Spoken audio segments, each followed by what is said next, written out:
ওরা যদি এসে দেশে যদি ট্যাক্স দিতে হয় এই মোবাইল ইউজ করার জন্য, এটার চেয়ে আর লজ্জাজনক আর কিছুই হতে পারে না। ওরা প্রথমে ডিক্লার দিল প্রবাসীরা ফ্রিতে মোবাইল আনতে পারবে, ফাইন। তাহলে ফ্রিতে মোবাইল আনার এটা সিস্টেমটা কি করছে দেখেন, ফ্রিতে মোবাইল আনার পর নিচে লিখে দিয়েছে 60 দিন পর রেজিস্ট্রেশন করতে হবে। তাহলে দেখেন এনআইআর সিস্টেমে রেজিস্ট্রেশন করতে হলে শুল্ক পেমেন্ট ছাড়া কোনোভাবে রেজিস্ট্রেশনের সুযোগ এরা রাখে নাই। তাহলে এটা কি প্রতারণা না?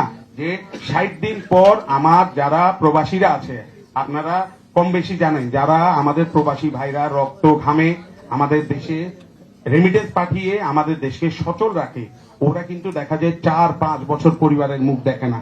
4-5 বছর পর যখন আসে এটা মিনিমাম 6টা মাস এই দেশে থাকে।